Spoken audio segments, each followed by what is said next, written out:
Okay, well, we're 4 minutes past 10:30 here, so we're going to go ahead and get started. I know that there'll be other people that'll kind of jump in as they come in. Everyone's welcome. Just a little reminder, um, uh, we have the chat here for all questions. Ryan's here to answer some of the questions. I'll also try to be taking all the questions at the end. Also, feel free and turn on your cameras. It's always fun to actually see you guys if you dare. Um, don't feel like you're obligated to, but it is nice. We're all just humans here. What today's plan is to dive into the payroll process. So for those of you who were at the last symposium in November, what we did was we did a brief session with John Berryhill, and I did a session on a payroll process builder. We helped you guys build the payroll process out that you guys have and understand it. And so we're going to talk about that again here, add some new things that we've kind of thought about over the time, also add in a lot of the feedback that we've gotten from you guys and from others as we've learned more and more about payroll and the processing of payroll. And of course, a lot of this is centered around Vista. We're going to be talking about Vista, but only kind of as a side note today. Really, this process is how do the people do the things, not so much how the software does the things. So that's the plan. I'm going to go ahead and share my screen.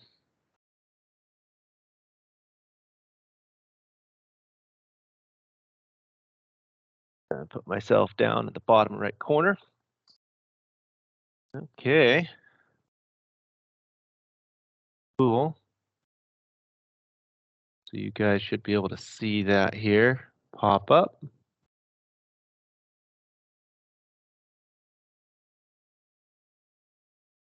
Perfect.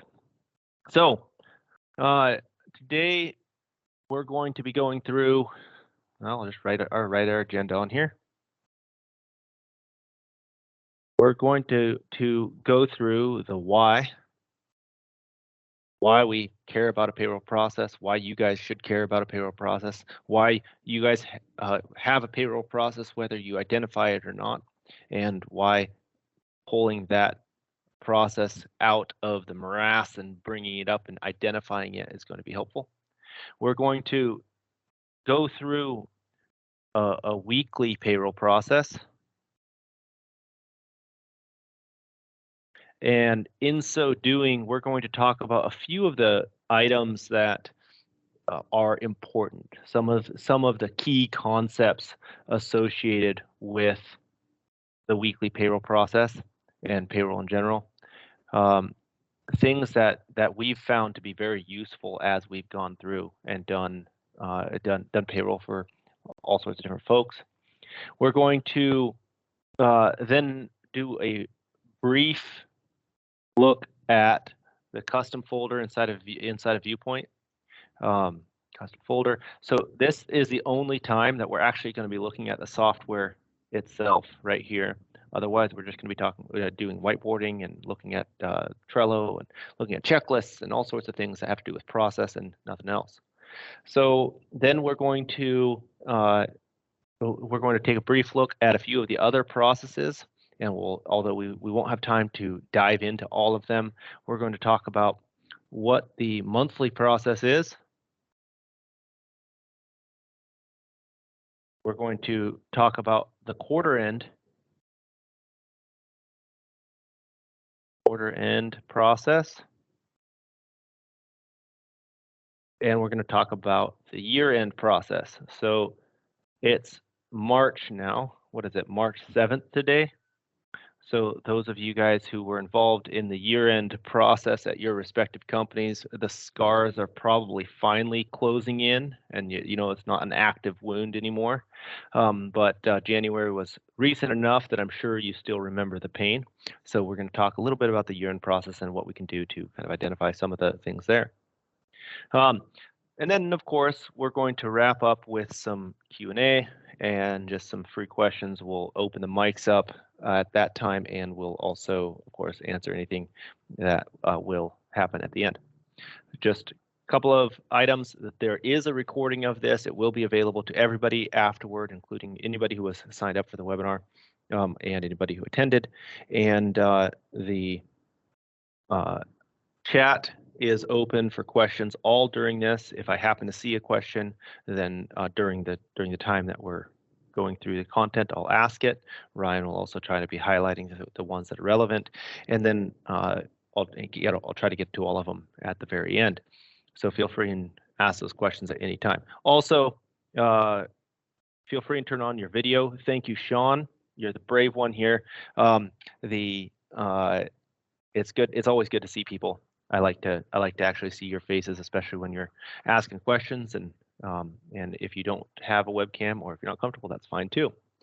Okay, let's go ahead and jump on in. So the first question is why?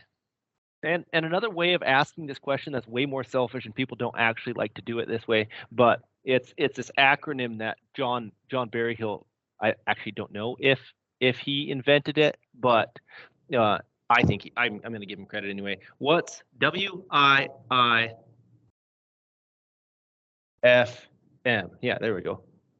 And this stands for what's in it for me.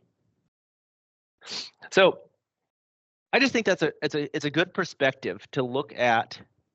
Why do we look at a process when we're the people inside the process? Why do we step back and look at it from a more abstract level? What's in it for me? Well, specifically, probably the biggest reason that I say to look at your payroll process is for clarity. And especially clarity as it relates to roles and responsibilities. You do a bunch of stuff. If you guys are in payroll, then likely your job is to handle all of the things related to payroll, right? So you might be involved in HR, you might be involved in employee onboarding, you might be involved in processing payroll, you might be involved in paying payroll taxes, you might be involved in the month-end close process and doing the GL reconciliations for the payroll accounts. You might be involved in making sure that the garnishments are paid on time. You might be involved in even in some of the more the hiring and the firing decisions. There's so many different things that are related to payroll, aside from only the ones that we're going to talk about today. And you guys are involved in a lot of them. And I find that having some clarity in what it is exactly that you're doing just helps everybody. There was a quote I read recently that people would prefer the certainty of misery rather than the misery of uncertainty. And basically they were saying, hey, even if your job sucks, man, if you know exactly what you're going to do every day and it's just all laid out in front of you, it's kind of nice, right? Of course, my goal with the payroll process review is that you'd have neither uncertainty nor misery, that both things are taken care of. So that's the first kind of biggest thing, is that we have clarity, especially surrounding the roles. The second part is that there's simply less mistakes made, and mistakes are made less. One of the things that we find over and over and over as we're looking at different payrolls for all of these different companies, that it's not actually processing payroll that takes time. It's not actually processing payroll that's stressful. It's the unexpected changes and the mistakes that were made. And I'm talking about mistakes that were made all over the place, right? So it's mistakes that were made by the foreman in the field when they were entering time cards. It's the mistakes that were made by the payroll processor. It's the mistakes that were made as they're doing the payroll process review. It's the mistakes that were made in original implementation when they forgot to put the 401k as a pre-tax. So all of the mistakes that were made, that those things are the things that are stressful. If we can avoid those mistakes, then it makes your job a whole lot easier. And of course, we have other things that is wrapped up in payroll. You know, it's essentially compliance, legal, funds disbursement. We're making sure that the time is it's done on time every time, and it's a crucial, maybe the most crucial part of the relationship between the company and the employees. You screw up people's pay, and it takes a long time for the trust to rebuild. And then also that for fraud prevention.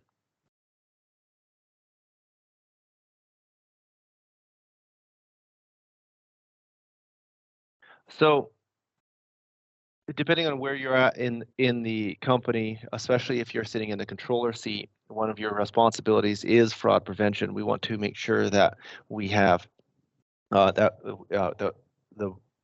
there is no chance for fraud. I've heard a few too many stories of people who have a chip on their shoulder or a gambling addiction or a problem. They've been granted access to different parts of payroll, and they're able to steal money one way or another.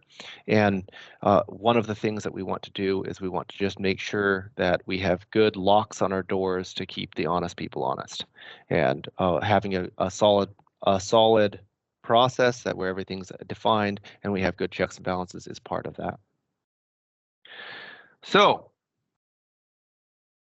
we're going to go ahead with that introduction and dive into the first payroll process and kind of the core of everything, that then is built on everything else is built on this particular process, namely our weekly payrolls.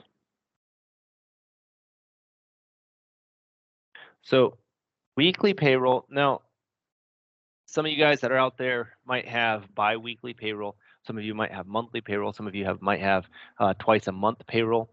But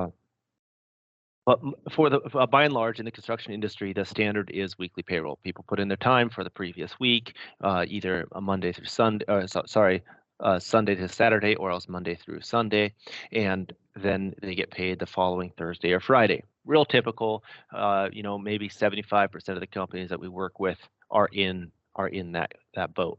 Of course, there's differences for various reasons.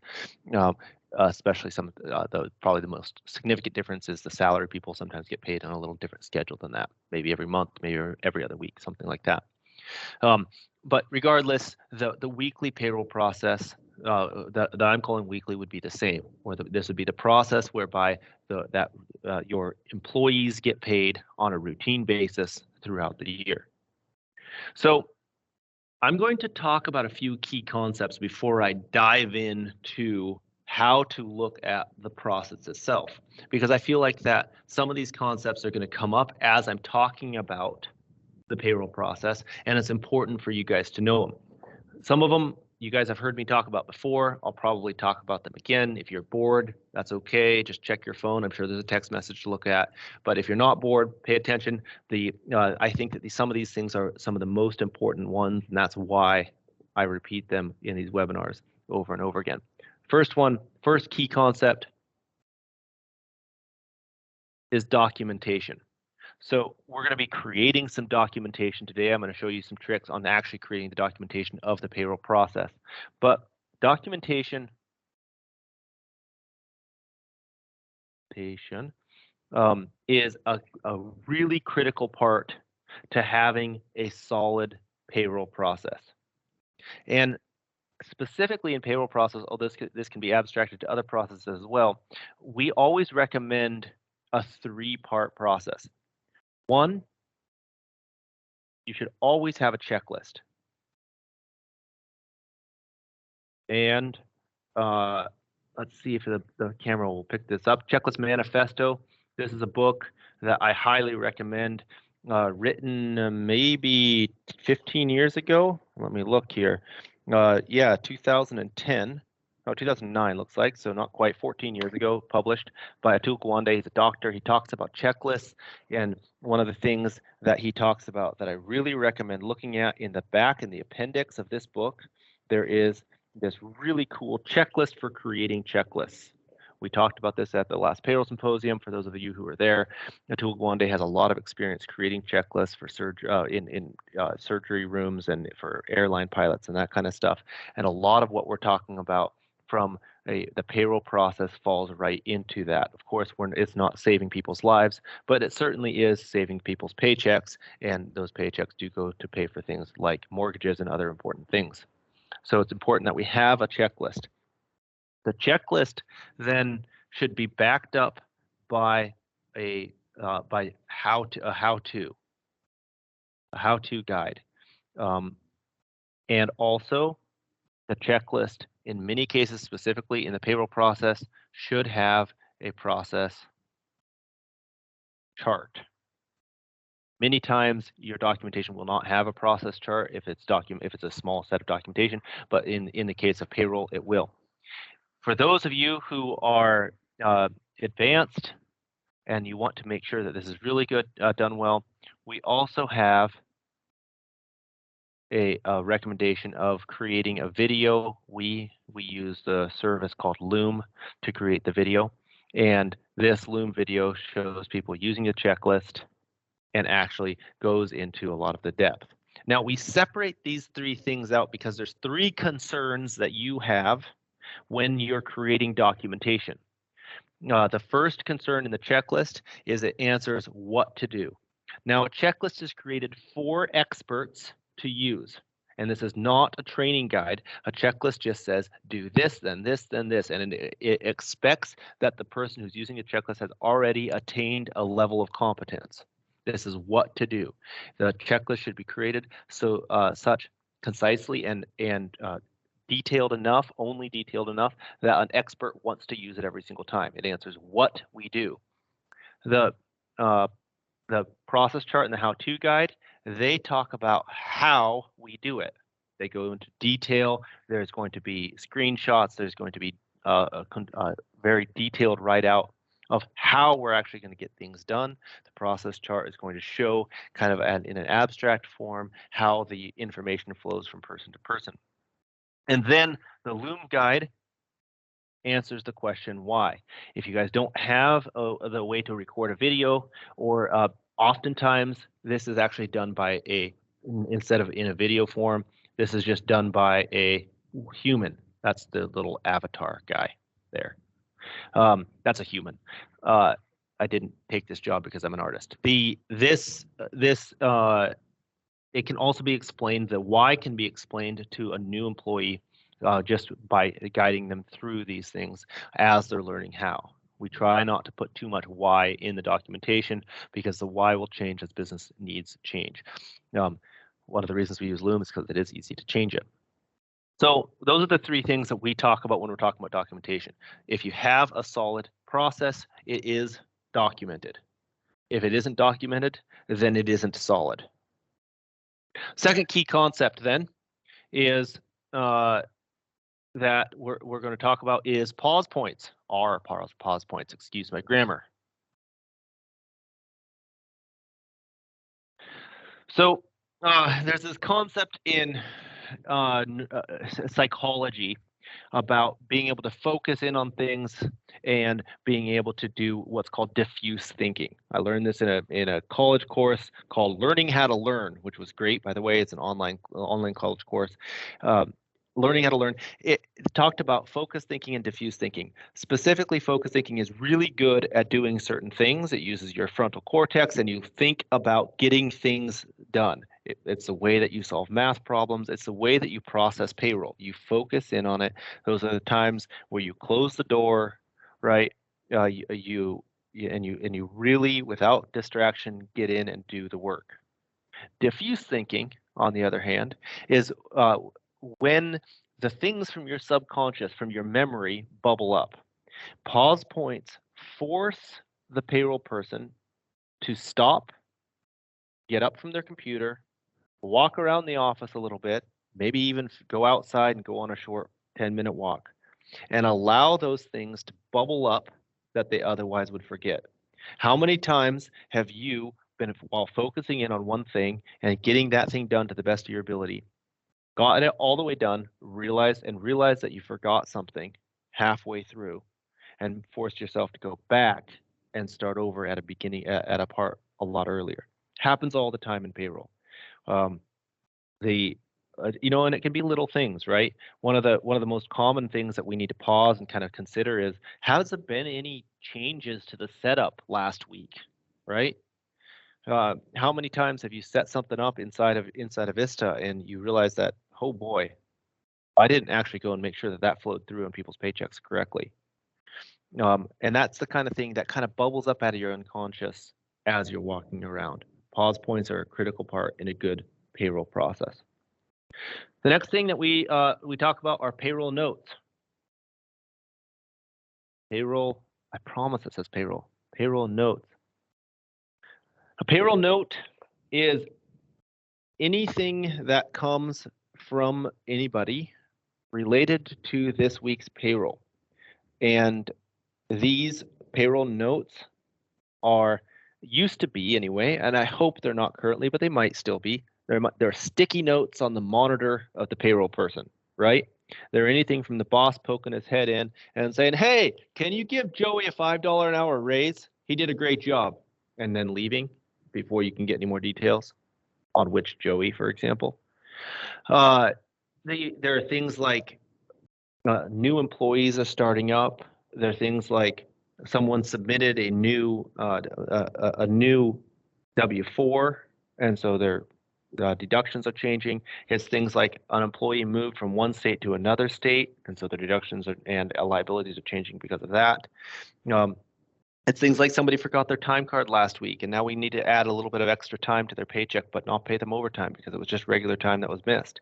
It's all of these things that come in that are constantly being managed, that have to be understood, have to be somehow absorbed by the payroll process and put in. They're critical, especially to the trust of the employees that they get done right. And they almost always represent changes of some sort. Payroll notes. Then we have what are called payroll events.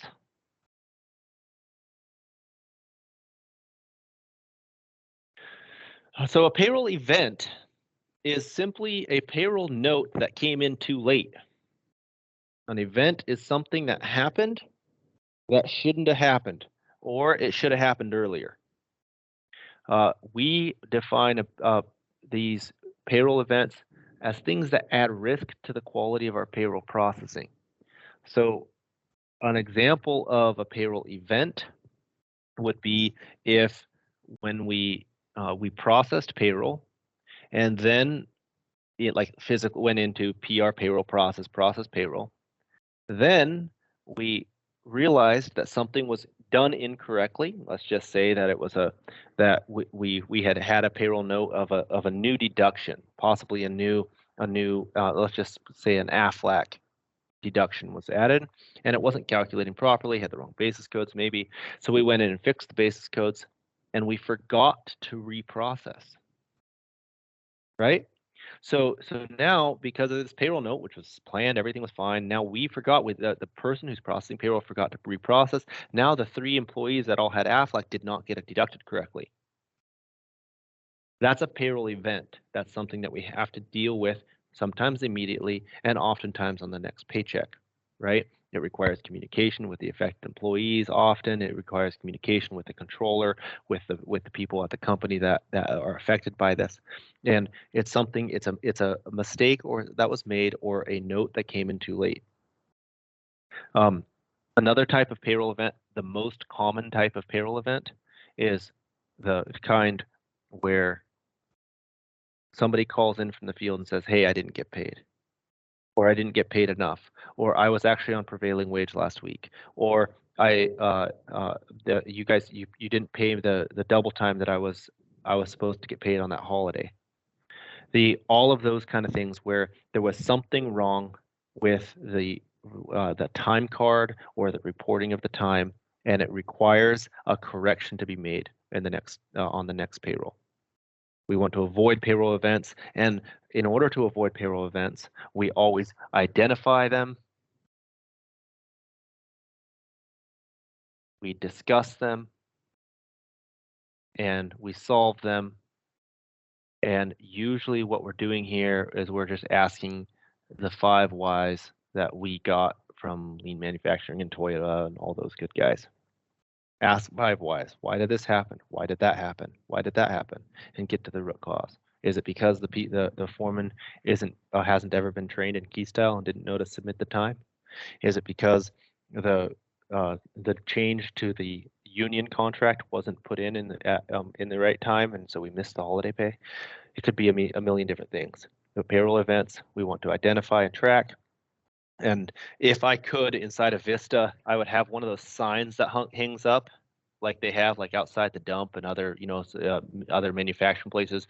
Days since last event, right? And you're always worried when you're driving in and it's like says 0. You're like, oh boy, what just happened? But so we can say days since last event, 100, right? I would love to be able to say that. How long has it been since we've experienced a payroll event? And as payroll people that are in charge of the payroll process, know that you're not responsible for creating the events. You might be. You might screw up. I'm sure you have. But what I'm talking about is the events that happen at any time. You're responsible for the whole process. And since you're responsible for the whole process, you want to be looking at events that are even things that other people do, because those are often training opportunities. Okay, another thing that we're going to be talking about are payroll exceptions. So again, another new word. A payroll exception is often are things that have been identified that we say should never happen again.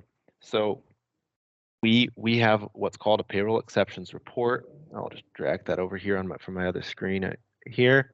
So this is a payroll exceptions. These are things that that happen that we just never want to have happen again.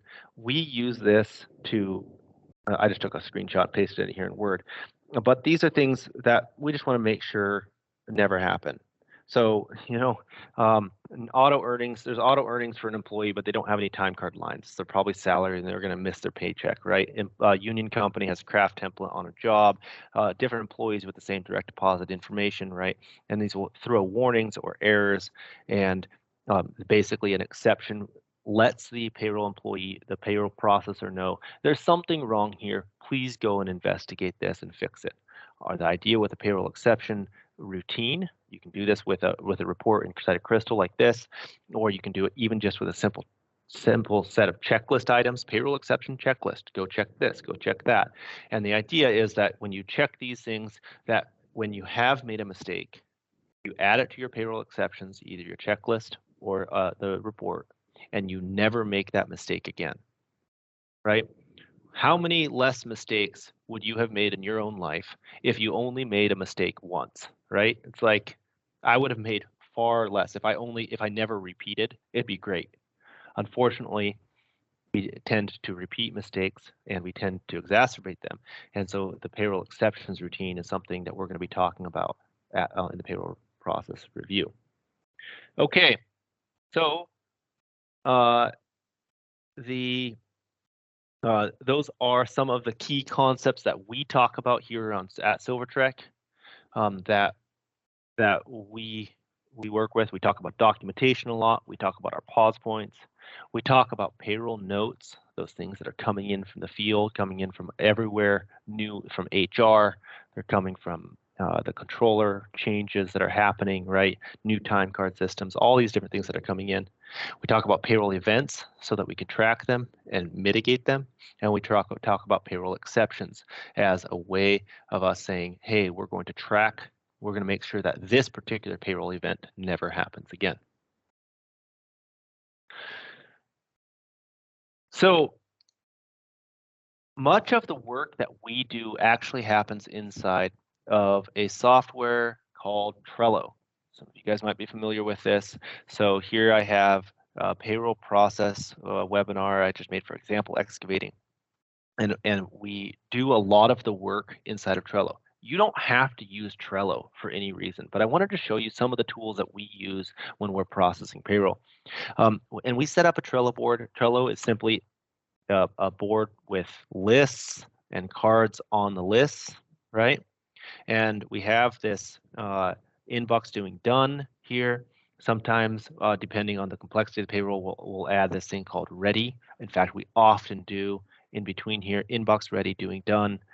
So this is what we'll use to process payroll every single week. First of all, we'll have a card. You can see here, I have my template card over here with my full checklist on it. And this will get copied over to my inbox, and I'll create the card here. So it created it over here. And if I was going to run it for this week, I would rename it to for the week just ending, and that would have been 3/7. So that would have been, let's just say it ends on Sunday. So I would have been in my PR ending date of 3/5/23. So here's example executing payroll 3/5/23, and I copied this over. Now all of my notes are going to come in. Joey's raise, missed overtime for job 1, 2, 3, 4, right? We're going to have new W4 for Jimmy, right? We're going to all of the different things. Jenny, something about J names today. Jenny has a new dependent. You know, all of these different, we have, you know, so it's like, all right, Jamie's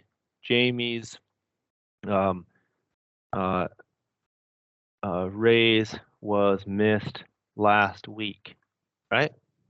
Random things that are coming in, payroll notes. These are the sticky notes that you guys have on your monitors right now. Those are the things. They also come into the inbox. Now, when we start to work on things, we make them ready. And so we pull them into this ready column. For one thing, I put the payroll checklist itself into ready. But then also I come in here and I say Joey's raise. Well, this is a good note, but it's not enough to actually work on. So oftentimes I'm going to have to, before I can move it into ready, before it's ready to actually do anything with, what I have to do is I have to call up Joey's boss and I find out a little bit more detail. It's like, okay, effective date, right? Effective date is going to be, oh, I don't know what was last week, 2/27. He's getting paid all the way from the start of the previous week. Oh, it's good to know that it's a $5 an hour raise, right? Might know he has a raise. You don't know. You have to define all of this. Make sure that it's actually actionable. Understand all of the key points. Define it here right on the card. And once you have all the information you need, then move it to ready, right? All of these things that you're getting these things that just messy input, right? And you're structuring it so that you can actually do something about it. These are payroll notes. You put them into ready once they're structured, and then once you've taken care of them, you move them to done. You go and make sure that Joey's raise was actually entered in, and that the time cards have actually been updated to his new rate. Right, both of things have been we've had that problem, right? You put in a raise halfway through the week, and the first part of the week never got updated because he already put in his time cards.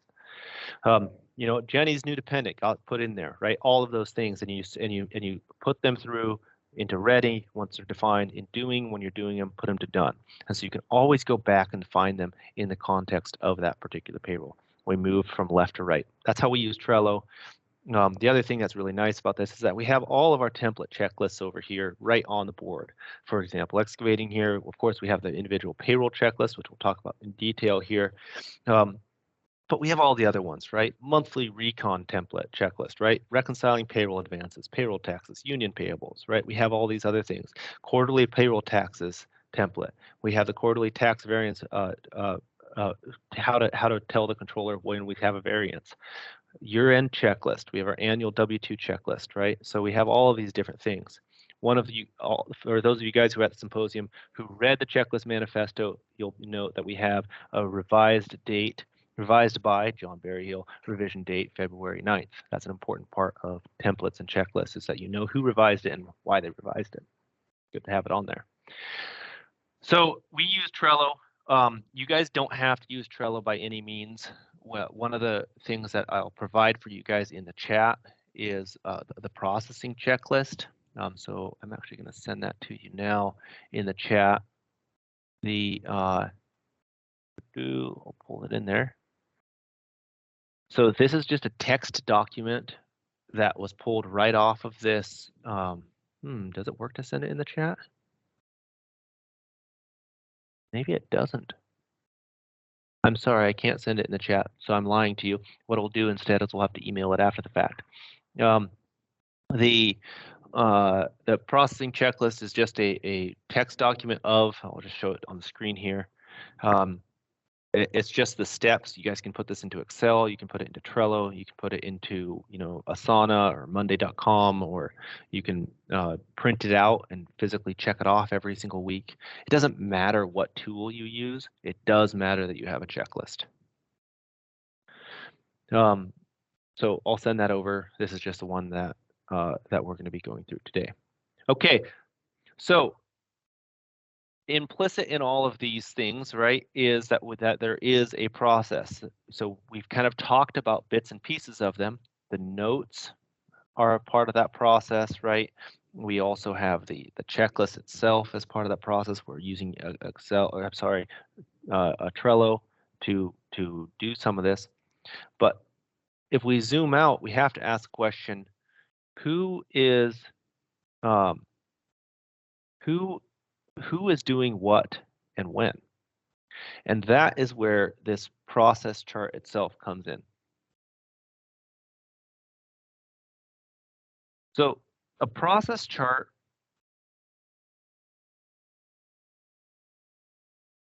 forces us to identify a few things. The first thing it forces us to identify are the roles. So we put the roles down the side. So we're going to have one role, employee.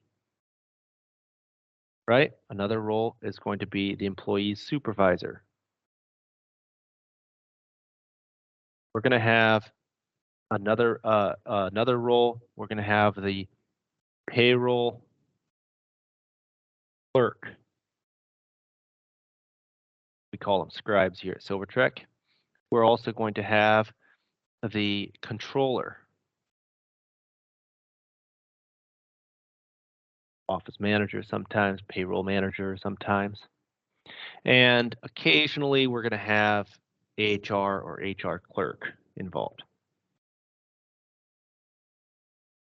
So once we've identified all the roles, and of course it doesn't usually happen that you can just identify all the roles first, you kind of morph over time. And then we put in what are called swim lanes. So process charts are made up of a bunch of swim lanes. I'm going to give the payroll clerk the biggest one here. And we kind of start the process from the beginning where we can identify a particular process starts itself. So what we do inside these swim lanes is we basically say, what's happening first and what does that lead to then? Let's move this out of the way here. The first thing that generally happens when we're talking about weekly payroll, so it is actually really important that we label our process charts with the name of the process that we're charting here. So in this case, we're it's our weekly payroll process. And usually it starts with the employee entering time. Enter time. After then you say, okay, well, they enter the time. Then what happens, right? The next thing that happens is the supervisor approves time. If it gets rejected, it goes back to the employee who has to enter time in again. And if it gets approved, usually it goes directly to the payroll clerk. Payroll clerk oftentimes processes the payroll.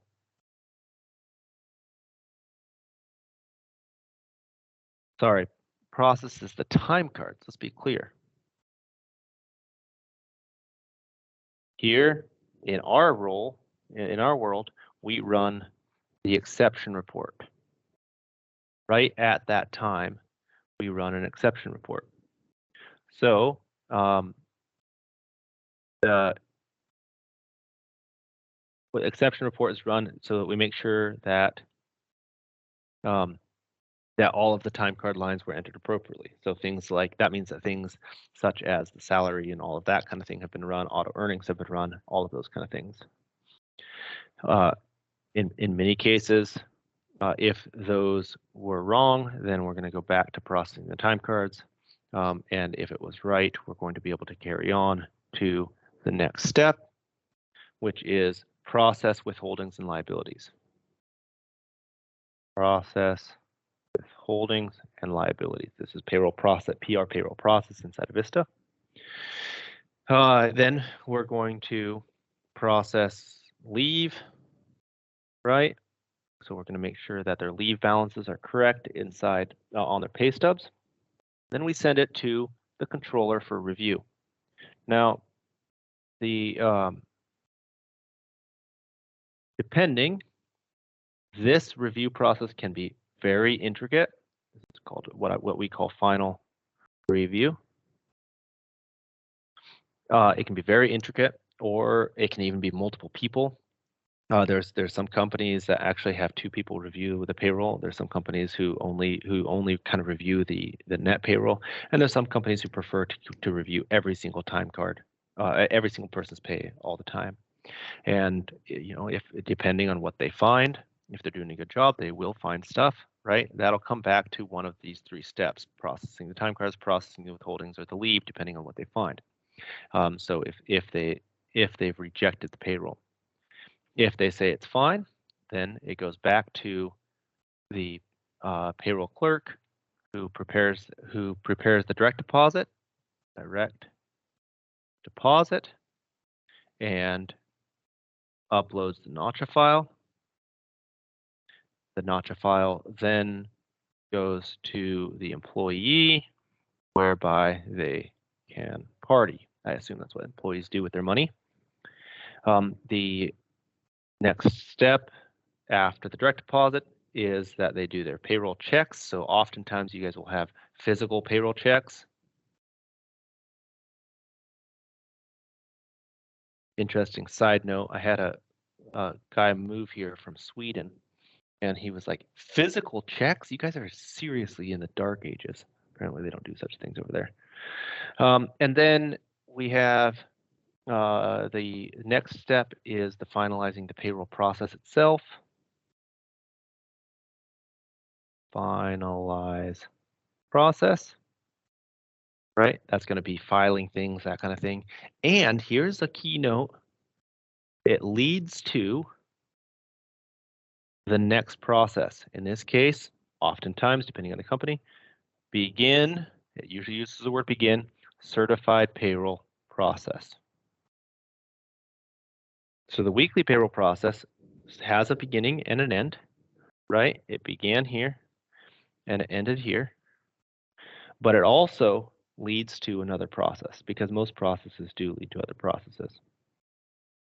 Now you'll notice I have an HR clerk that's not involved here in this particular payroll process, but that's not always true. For one thing, you might have a review done by HR. Another is that you might have them before this actually begins. So after the time is approved, they might be responsible for interfacing HR to PR, right?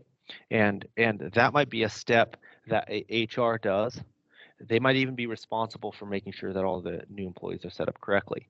So it's possible that that would be in there as well. You can have other supervisors in there. You can have other examples. You can get quite detailed with these process charts. And the purpose of this process chart is twofold. One is for you to make sure you understand what all is going on, right? How much is being done by who, and then also it lets you check: do we have the proper controls in place? For example, in this case that I have diagrammed right now, the HR clerk is the one who's doing HR to PR. That means that they're setting up the new employees, and the payroll clerk is probably not doing that. And also the controller is doing the final review. That since HR clerk is not doing the final review and they're the ones setting up the employees, that means that the HR clerk and the controller would have to to work together in order to commit fraud, right? And they would probably have to work with the payroll clerk. Payroll clerk can't set up new employees, so they can't set up fake employees that sound legitimate and happen to have their own direct deposit information in there. That's one of the most common ways of payroll fraud, is them setting up direct deposit information to their own bank accounts. It's also one of the easiest ways to get caught, so don't do it. But we don't want that to happen in the first place. This is a way for you guys to look at this and say, okay, do we have adequate controls in place? And also, it's a way to say, okay, what is the role of a payroll clerk? Where are they? What are they expecting? Who's doing what? And if we were to hire a new payroll clerk, what would we have to train them to do? This allows them to kind of see things within the flow. I don't think you need to show this to the employees, especially if it says party on there. I might just set the wrong message. So this is what's called a process chart. Again, I'll show you, of course, we do most of it on a whiteboard, just like I showed you here. But what gets actually documented, we use a program. It's actually free at some level. I think we pay some small amount for it, called Lucid Chart here. It's online. You can use Visio for this, of course. But this is how we document it ourselves. So payroll process, here's the it starts up here on the employee and goes down. I did have to go and add this. John Berryhill might not approve after he sees my change, but don't tell him. And then we have it ending with begin certified payroll there. So you can see that this kind of works. This is a Silvertrek payroll process. We have the roles defined here on the left side. We have everything going through. Very efficient way to kind of get an overview. It's not something that changes all that often either, and everything kind of works together. I'm going to pause here. We have John Berryhill's already on. Oh, I can see I'm in trouble. He did say he was going to join to answer questions at the end. Looks like he had jumped on, and I'm host. I'm going to pause here before we move on for questions that you guys might have for me or for John Berryhill, because he's here as well. Feel free and jump in. Any questions on what we've covered so far? Technical questions on Trello or Lucid Chart are totally open. We can, and also anything on these key concepts, documentations, etc.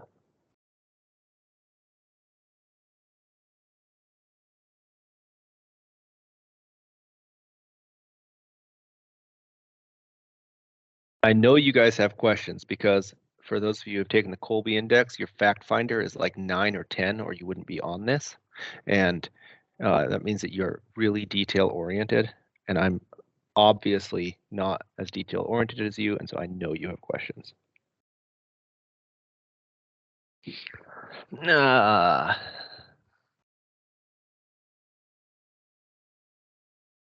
Nothing yet. Oh, someone did ask earlier.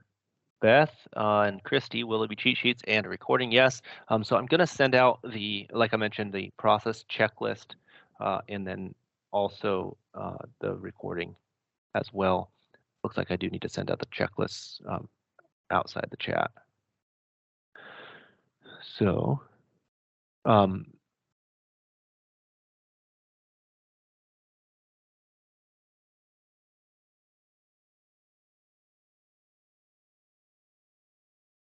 Ellie, I use and like Trello. I download the app on my phone, get notifications. I can easily see what step payroll is in and look back at all the details on tasks. Yes, that's absolutely true. And Ellie is one that has really helped us even understand the use of Trello and what's good. One of the things that she's talking about, so I mentioned Joey's raise here. If you have multiple people that are all on Trello, you can actually mention them right here. So if I wanted to say at John Berryhill, his handle is Prince John, don't ask. I can ask him specifically, which Joey got a raise, right? And so we can actually message each other, like Ellie mentioned, that that would actually, if you have notifications enabled, it'll actually pop up right on John's phone, and he can see it there, and he can answer. So that works pretty well, especially on the payroll notes process. Sean, we don't have a process chart, but we do have a checklist. Great. I would say that the checklist is by far the most important part of the documentation. The process chart is useful for taking a step back and identifying some of the parts. It's really good to do with your team because you might draw a process chart out and then you bring it to them, like, here's the process chart. And they're like, I don't do that anymore, remember? That it is now, that's Cynthia in HR that does that. Or, actually Bob's been taking care of that for years. I have no idea how that actually happens. It just kind of shows up on my desk every morning. And those kind of things that you can use a process review to kind of get a handle on how it is actually happening. It's not nearly as important, I would say, as a checklist. I live and die by my checklist. Yes, absolutely. It's one of those things where this checklist, especially when you can really make them concise and you can make the checklist notes, you can make it so that they're very, very clear on just what to do, then it really helps. You can see here in Trello, we actually have this payroll how-to. When I click on that link right here, it just brings me right to, I already had it open, looks like. It brings me right to this. This is, we use Help Scout. Again, you can use Word, you can use anything you want. This is all of the detailed information on how to look at and make sure things are done with screenshots, right? Showing exactly how to do this inside of Vista. So one thing that you can see here is that we have these groups, A, P for process payroll, right? And M for make payments. If I go, so this one's step M1, import direct deposit file to bank, right? If I come down here and if everything's up to date, we can go here, M1, import direct deposit file to bank. So the heading here in my documentation corresponds to my checklist. So it's easy for someone, maybe you're filling in for your payroll clerk, right? They're on the person who normally does payroll, they haven't had a vacation in 57 years. And when they did go on vacation, they brought their laptop with them. And that was 30 years ago, and the laptops were heavy back then. So you're finally doing it for the first time. You know how to do it in theory, right? You come to this thing, import direct deposit file to bank, and you're like, oh man, I cannot remember how. It's step M1. You come to the thing here, you do step 1 and M1 here, and it describes how to actually import this in. In our case, we're using KeyBank, so it just imports right in there. Very helpful to have those two linked together. We also do this little thing with this alarm clock here. These are just the steps that are really important. Sorry, they're important time-wise. So all hours are approved. We try to define when do hours need to be approved by, or by which time do hours need to be approved. Sorry that I ended my sentence with a preposition. The hours, if they're not approved by, say, Monday at 5 p.m., that puts everybody at risk of not being paid, right? Reviewing payroll notes and confirm that they are done, right? When does that need to be done? For example, excavating. Do all the payroll notes need to be done by Tuesday at 5? Probably, something like that, in order to make sure that we have captured everything and that nobody's at risk of not getting paid or getting paid incorrectly. Confirm with customer funds are available for payroll and taxes. Of course, when I say customer here, since we're an in-sourced payroll company, we're doing payroll for people, then we're confirming with the people, with our customer. This would usually say confirm with controller, confirm with the person who is in charge of cash disbursement, right? And if the funds aren't available to be paid, one little secret that I learned from Vietnam is that your guys aren't going to get paid. The request approval for ACH dispersal, that happens. That's often a secondary approval. It has to happen by a certain time.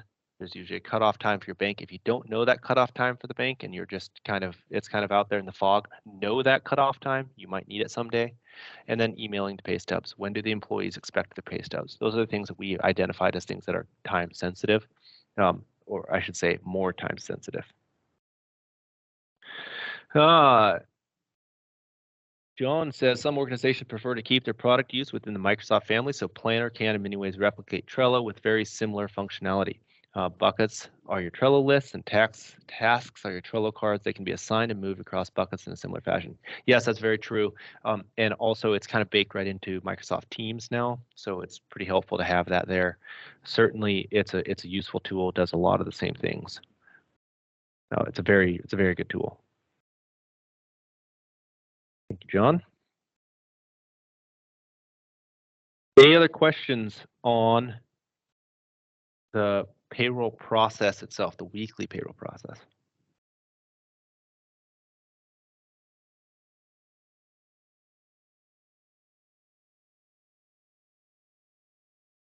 Okay. Well, I'm going to move on to the next thing. If you guys think of something, feel free and jump in. The next thing I wanted to show you was what we do inside of Vista itself. So log into our remote desktop here. We're going to look at example excavating inside of Vista. So this is the one and only time you're going to see Vista. Otherwise, you're going to see my fine handwriting on whiteboards mostly. The only thing that we do is we create a menu template, and I'll show you that briefly. I'm not going to go into any detail here. We just don't have time for all of that. But we create a menu template so that our payroll processing clerks or what we call scribes have the same folder. You can see here underneath payroll, we have this thing called plus Silvertrek payroll.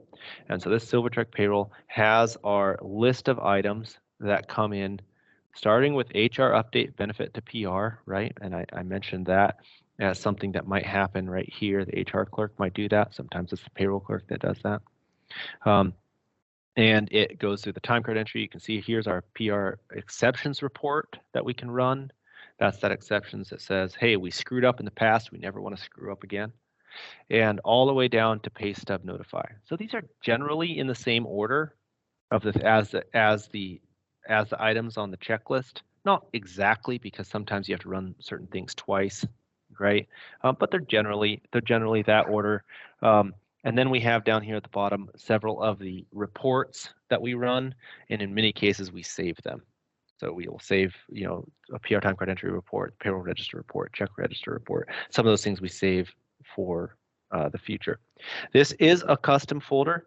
Note that you can create custom folders simply by clicking on any of the main folders, saying new subfolder, and I can put this in example excavating payroll, right? And now I have a blank folder here, and I can just go to programs. I can start drag and dropping things willy-nilly in here, right?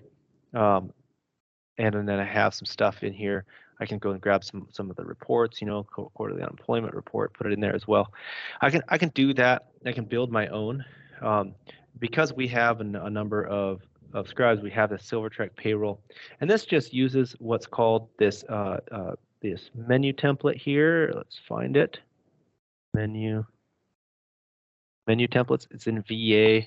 You may not have access to VA, but VA menu templates allows you to define certain folders. So I do this for project managers, etc. Silvertrek payroll, and define the menu items that go in that. So if you want all of your people who do payroll or do payroll at certain times to have the same exact folder, so that they're at least starting from the same thing, then you can go in and do that menu template there. Candle was burning down to the nubbins here right in front of me. Okay, so you can create the menu templates, and that just helps kind of keep things organized there. Definitely recommend having a separate folder, especially for new employees when they look at this and this, especially if they also have access to human resources and they're looking at this and this. I mean, it's just a case for ready to quit before their first 2 weeks are up. I mean, they're just going to get overwhelmed. It's really nice, especially for training new people, to have a very condensed list and one that has the same words as the checklist itself here. Right? So things like run PR exceptions report, run PR salary distribution, right? Those things are all inside that folder. So how many of you guys are using the custom folders? If you are, throw a thumbs up in the chat. I'm just kind of curious if it's a well-known thing or if it's kind of one of those hidden Vista functionalities. Good, Carol.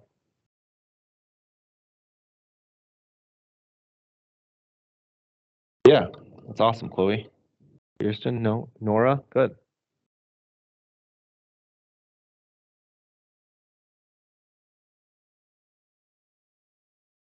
Good.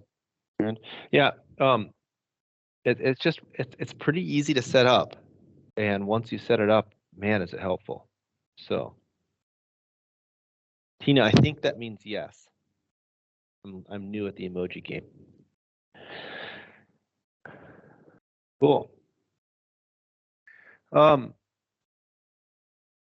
a couple other processes that I wanted to talk about then are, it's useful to be able to go in and do the same process review, but certainly you need to at least have a checklist for these processes. Like we said when Sean mentioned earlier, that you want to at least have a checklist, and then the payroll process as far as doing the whiteboarding necessary to have to be able to build out a lucid chart thing like this.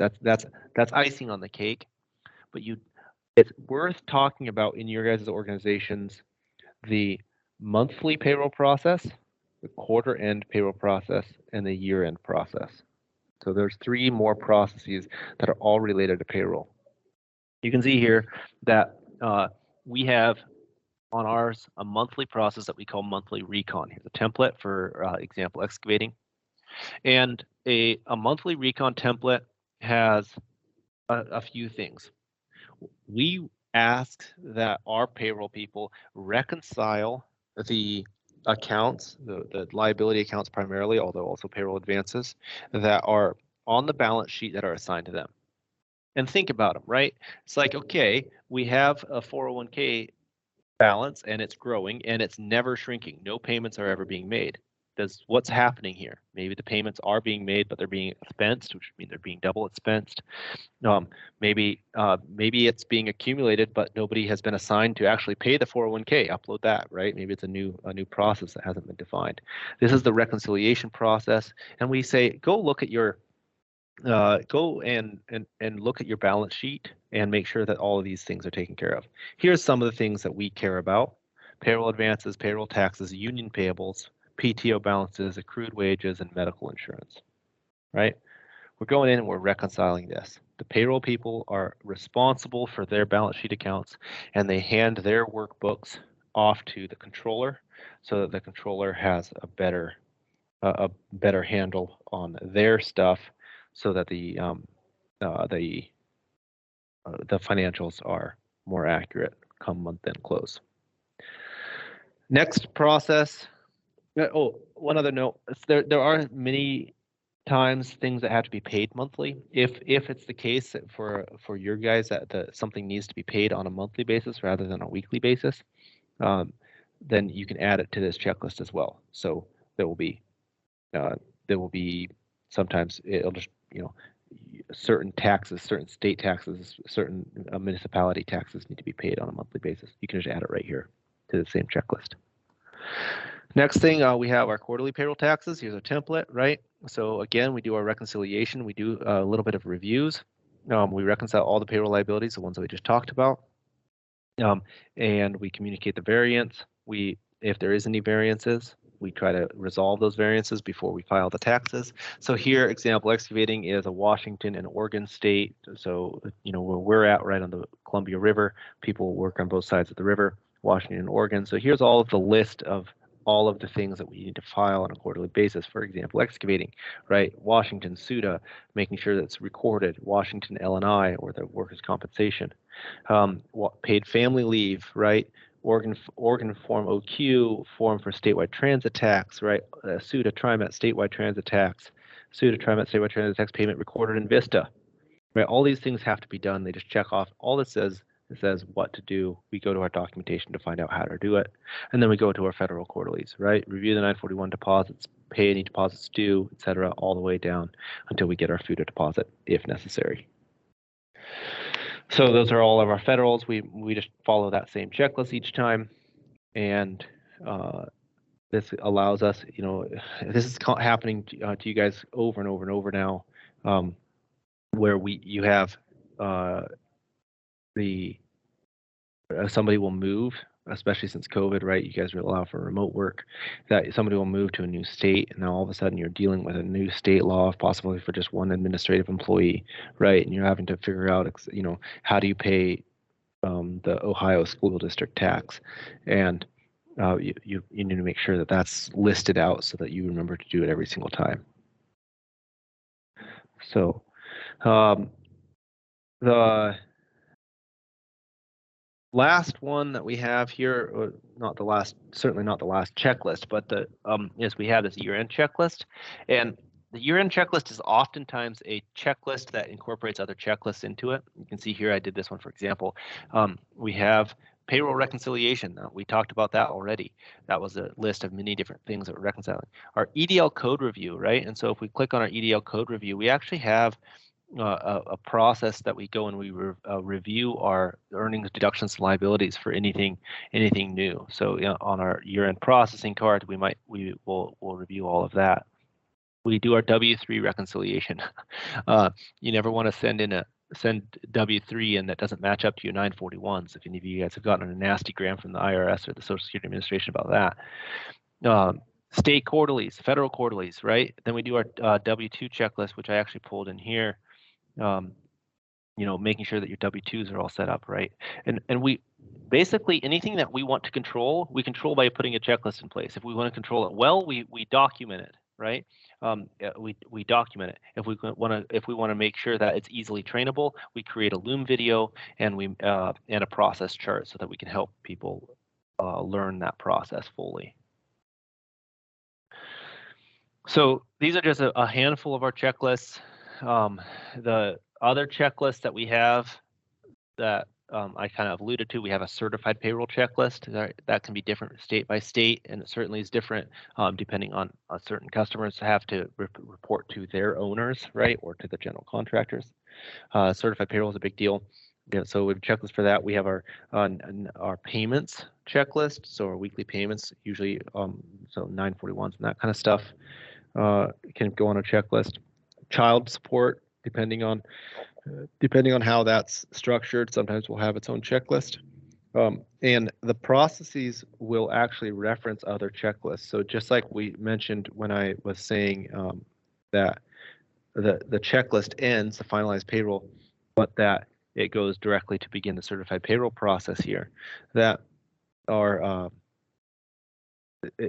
inside of the checklist, we can reference other checklists. So let's see if I can find an example here. Barry Hill, you might need to point me in the right place, but yeah, here it is. Start the certified payroll reporting checklist. It's that one right there. So now we know it. So one checklist immediately goes and starts another one.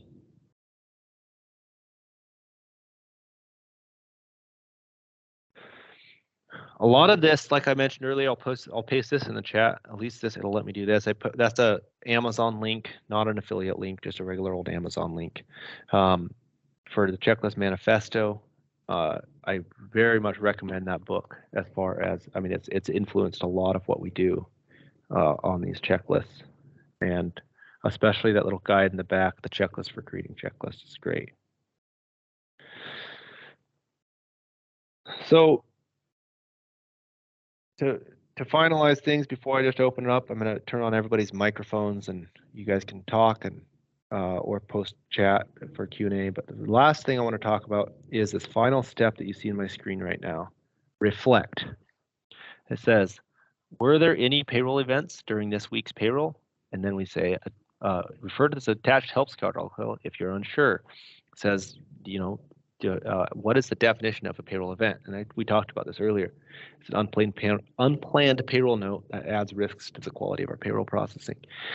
So the last thing that we ask our scribes to do, just like before when we had those pause points we mentioned, right? So here's a pause point, here's a pause point, here's a pause point. At each of those pause points, we ask the employees to physically get up from their keyboard, stand up, walk around a little bit, come back to their computer a few minutes later, right?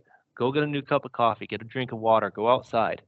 That just take a pause. Now at the end, it's time to reflect. What went well? What didn't go well? Were there any payroll events? If there were payroll events, let's get them on the board, because so many times we go and we talk to an accounting team, and they say the words, "This always happens," and they'll say, "George always puts his time cards in late," or whatever it is that's always happening. That's why we identify payroll events. It's because, why is George putting it in late? How can we help George? It's possible that George is just lazy, but it's not likely. It's more likely that he's busy doing something else, that he doesn't know the importance of it, that he hasn't been trained, right? We're not helpless in payroll. We have agency. By identifying the payroll events, we can actually help train the other people in our company, help them understand how it affects us, and how it can get a lot better. Maybe George is the wrong guy to be approving time cards. Maybe George needs an assistant. But it's certainly something that we can address. So to reflect and say, what was frustrating? What didn't go well? What mistakes were made? It's a huge part of that. Okay, well, I'm going to go ahead and open it up. Feel free, and again, like I said, turn on your camera, microphone if you want. Let's see here. How do I do it for everybody? People, allow mic for attendees. Okay, good. And we got John here and Ryan as well, so we can answer any questions that you might have. Feel free and just jump in. Last 15 minutes is just for that. A bunch of people kind of snuck in while we were getting started here, so I didn't get to welcome everybody, but thanks for coming. I have kind of a weird random question. Perfect. Let's answer a weird random one. Is there any way or new way that we can track part-time employees versus full-time employees? Because they have like different, benefit structure and stuff that affects payroll, like PTO or whatever. Yeah, interesting question. John, do you want to try to take that? Yeah. Well, I can explain. First of all, can you hear me? Yep, we can hear you just fine. Great. A new way, the only way I know how to do it, or that I've seen others doing it in Vista, is through HR. And Ellie, I don't remember if you guys are already doing this specifically, but there's the employment status field in the HR resources program. I think the standard Vista comes with like a default list of them. One of them is the active is spelled incorrectly. But in there, it's ACIVE. It's always bugged me. Anyway, I wonder if I set that up. It might have just been us. I don't know.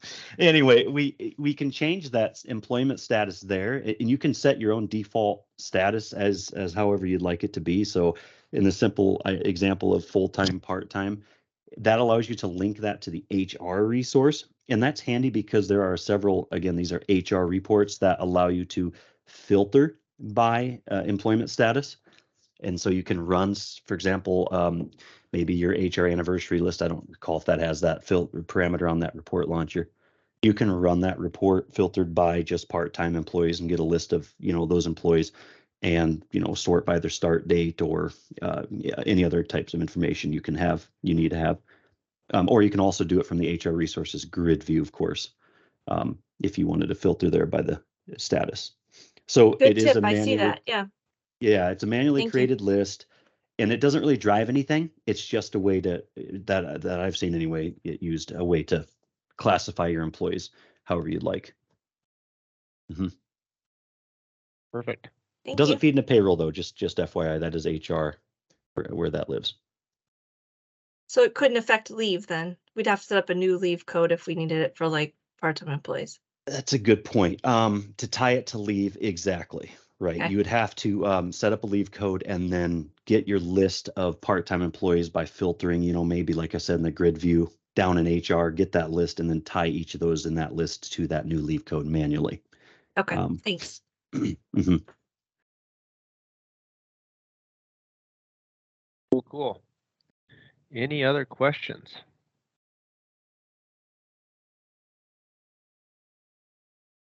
Just a quiet group today, John. Very quiet group. I'm going to use quiet to respond to your answer too. Perfect.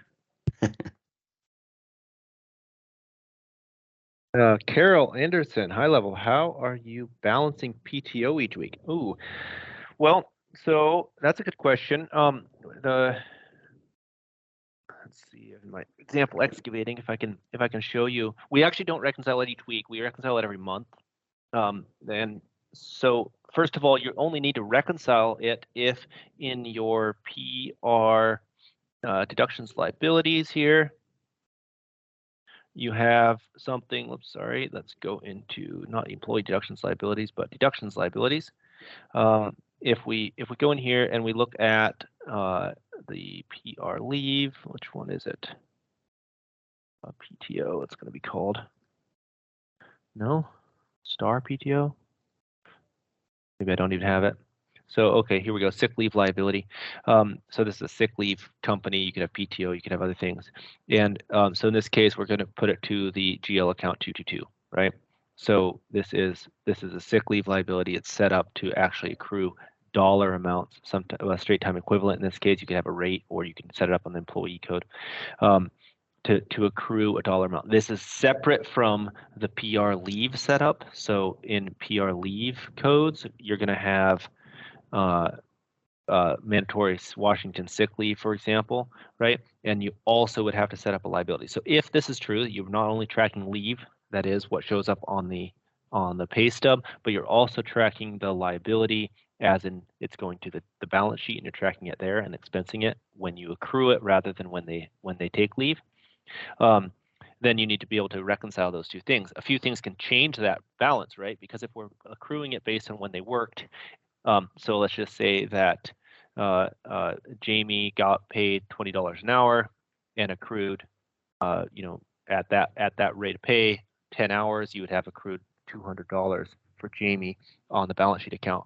If Jamie then gets a raise to $25 an hour, now there's a $50 deficit in that balance sheet account because she's owed 20 hours at $25 an hour or $250. So there's a $50 deficit when you go to reconcile that amount or reconcile that account. So of course, we're using a few different tools. One of the tools that we use is this GL trial balance drill down, right? So we can jump into this, do 222. We can look at, let's just run this back for last month. Well, that's last year, 223. And we can say, okay, what is our trial balance? Of course, we're using this to actually look at this. Looks like there wasn't anything in the test company for last month.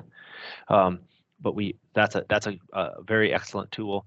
Another tool that we use all the time is inside of payroll. There is this payroll to GL reconciliation report. This allows you to define a specific account or a specific group or a payroll end date and run it. So if I run it for let's just run it for a different. This is more general. Let's just go to a different account that I know will actually have something. Let's just go to federal withholding. There we go. And we say we want to reconcile federal withholding. It'll say the names of whoever is on there. And then the last thing that we actually created that was helpful specifically for this is the leave. The leave balance and liability report. So this leave balance and liability report basically just takes all of the employees, it takes their current wage and multiplies them by their current leave balance.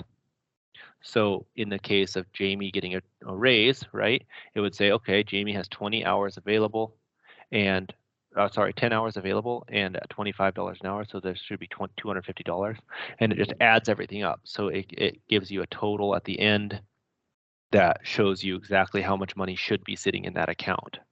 And sometimes you have to be a little careful with that because of terminations, right? So if somebody was terminated but not inactivated in the system and they were paid out or whatever else, you need to be a little careful to review that. But we definitely use this report all the time to make that reconciliation easier on ourselves. And if that we can, if you don't have this report of ours, this custom report, we can definitely get that to you for. It's not a super expensive report. So I hope that answered your question.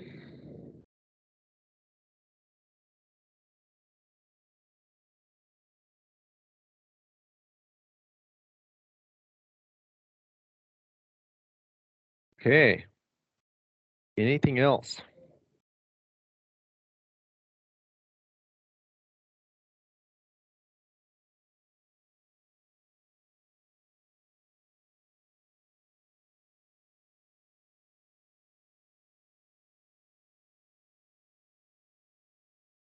So John, I'm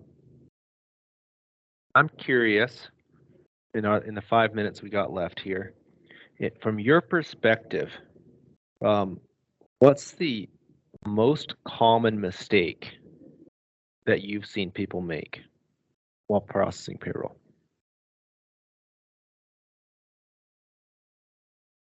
Not reviewing the changes they made enough. And I know that's probably too vague, but what I mean by that is we all pay attention to time card adjustments that we have to make via payroll notes or emails or sticky notes or phone calls that we receive. We make a point to go in and enter those into time card entry. And this can be easier for companies with 20 employees versus you running your 500 employee payroll. How much time do you actually have to review every change you're making, depending on that volume of changes you have coming through? But a common error I see is that these changes might be made, and maybe it's an employee deduction liability change where somebody set up a new 401k. That's actually a good example, 401k, and they want to contribute 3%, and they get match up to 3%. So you go in and you punch in this change, and then you process payroll, and you get done with payroll, and you continue doing so for several months, and then you receive a phone call saying, one of a few things. One is I asked for 3% and I'm paying 30% because they don't call you soon enough or something crazy there. Or I'm only putting in a very small amount because you accidentally put in an extra decimal. Another situation might be I've logged into my 401k site and my employee login, but I don't see any contributions hitting. This could be several weeks later. And then you're like, oh, shoot, because I accidentally put the wrong frequency code on the setup. And then every pay period I set up, that frequency code wasn't used, and thus it didn't flow through the payroll and hit the 401k contribution sheet and thus get reported. Yeah. So it's the thing that every payroll clerk needs to have, in that it's follow through, and we all have it, but it's like a little bit more. We do a great job of setting it, reading and understanding the note, going and doing it, but then we forget because there might be other notes, there might be just so much noise, with the other payroll work you're doing. You forget to go to pay sequence control and actually look at the calculation. Does my subject and eligible wages make sense? First of all, do I understand subject eligible wages? And do they make sense? And is the calculated amount actually correct? And that's one of those pause points Michael talked about as well. But actually taking the time to follow that through and see that your change is actually right, it can help pay off in the long run, and not receiving those calls where something was wrong. And usually it's wrong for several months, if not a whole year at a time, when you go to reconcile W-2s Oh and man, realize yeah, it was wrong. exactly. Isn't it lovely when you find out that it's wrong about, like, January 27th, or Yeah. even worse, on February 5th, when you start getting phone calls from the employees. So yeah, Sean, it looks like additional Medicare tax keeps reverting to the wrong routine with every tax update. Ooh, that's brutal. I haven't heard of that happening, but it looks like it's because of the COVID-19 pay. COVID-19, we want to bury that. We don't want to talk about that anymore. We're gonna start having people twitch on here, Sean. Watch, half the people are gonna jump off the call right now. That's really interesting. If you have a chance, maybe you can, next time you're on the phone with John, show him that, because that'd be good for us to see in case it's happened with other people. Ellie, common for us is for HR to tell payroll about an employee change after Trello notes are posted too late. Oh man, yes, that is so common, right? It's like something happened and it just didn't quite get communicated to the payroll clerk, not in time of in some way, and it's difficult. I mean, it's you said HR telling payroll, but then there's also, I mean, all the people that have to tell HR, right? I mean, that's a really common one. Not getting those payroll notes in time to do anything about it, or making it a kind of an emergency last minute change inside of payroll. Very, very common. Well, and everybody else who's quiet on here probably doesn't ever make mistakes, so I think that they should probably be teaching us this class. One of the reasons that we have so many exceptions on our exception report is because we make lots of mistakes and we try to make them only once. Or maybe it's just possible that we really try to dig into when things happen and we really want to avoid them in the future. Probably two sides of the same coin. We'd definitely love to hear from you guys. If you guys have any further questions, one of the common things that John has been spending a lot of time doing is a full payroll process review for people. So there's been a lot of companies who have hired us, and usually John does the work, of just to go through and we building out this flow chart for people, building out who's doing what, building out the checklist, helping them understand what needs to be documented. In some cases, we even help with documentation, but not always. And really just kind of understanding how does payroll actually happen at your company. It could be kind of a black box. So, Ellie, how about tricky situations of pay sequence 2? Like what deductions to take out, what not to take out? Oh, yeah, those ones are painful. They can be anyway, especially if it's a bonus sequence, right? The pay sequence 2 stuff can get really tricky if they've already paid their full deductions. So, for example, medical deduction, and they have a pay sequence 2 because a lot of times because of an error or something, then you don't want to take out their full medical amount again, right? That's real common. So you have to be real careful with pay sequences too. John has some cool tricks on that. Becky says we still use the paper checklist. I'm excited to try something online and bring us into this century. Absolutely, Becky. And also one thing I've noticed with people who are coming off a paper checklist into like Trello or other things, sometimes you find really good ideas that us who have been using Trello for years have like glossed over or not noticed. If you find good ideas on there, ways to repeat cards, it's really tricky using that calendar view in there, all those kind of things. Let the community know. Like, if there's ways to post it in a Viewpoint forum or even here in the chat, it's great. So, okay, well, cool. We'll wrap up here. Thank you guys all for coming. All of you who stuck around till the bitter end, sure appreciate it. Have a happy March, and if you guys have further questions, you can always shoot us an email, and we'll try to get back to you or give us a phone call at our main office. All right. Bye, everybody. Thank you, Ellie, for riding for the brand. I always appreciate it. Talk to you guys later.